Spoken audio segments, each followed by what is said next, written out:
Hey there, I'm Lisa Cook. In this video today, I'm going to share with you a phonics activity on how to make a short vowel book with your students using a passage. The materials that you will need is a passage printed for each student.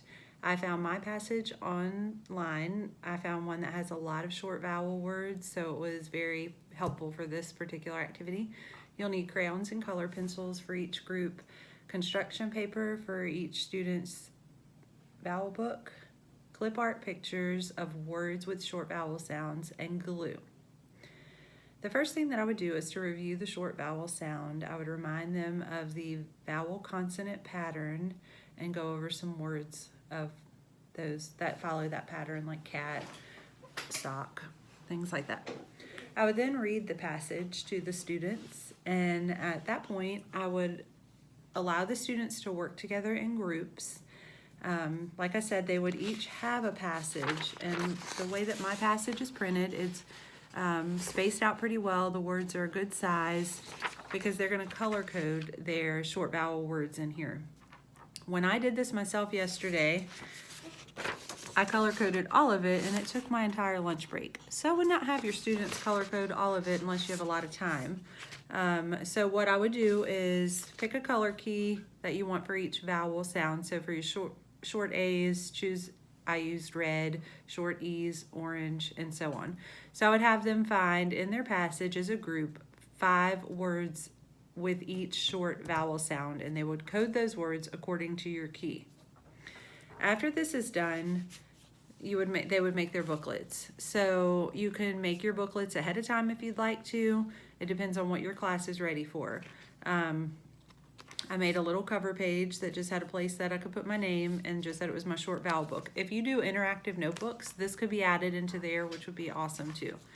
I made a table of contents, so if they needed to use this later for reference, they would know what page number to go to. I start with short A because it makes sense. And your clip art pictures, in my story I have a little girl named Jan, so Jan would go in short A.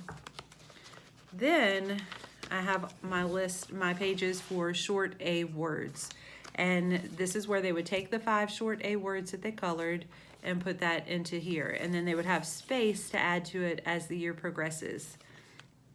So they would go through the whole thing. They would have short E's, and then the words for short E's, and on with the rest of the vowels.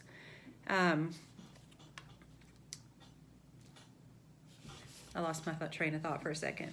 Okay, so for differentiation, I would, for my students who are struggling or below level, I would work with them individually in a small group if I had multiple, a small group that needed reteaching. If they really just needed a little bit of assistance, I would have them work with an advanced student.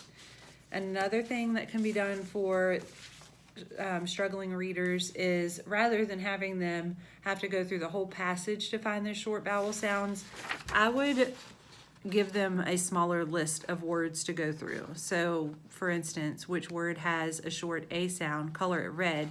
So they would go through these 3 words, find the one that has a short A sound, color it red, and then they would put that in their booklet. So you could do as many as you want. You could lay it out however you wanted to. I just thought it would be a lot simpler for some children to not have to go back through the whole passage and pick out those words.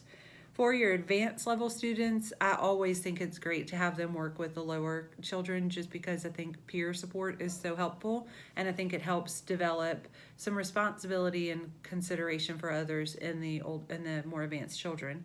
But as far as other than that, they could also go through their books and write rhyming words with the words that they already found out of their passage. So they could rhyme words. They could also go through their passage and highlight more of the words. To close this activity, I would have them read some of the words that they wrote in their book and have them explain why it made the cut. Have them explain the short vowel sound to me and why that worked. And then I would remind them that this book can be used as a reference book. If they come across words that they're not so sure about, then they could go to their pictures of short E and remember, oh, ben, eh. You could also have them write their little vowel rules in here. That would be a good thing to have. Anyway, that's my activity. I think it seems fun. I think the children would be interested in this. I would have personally loved this as a kid. I like the color coding and it makes sense, and I loved little booklets when I was a kid.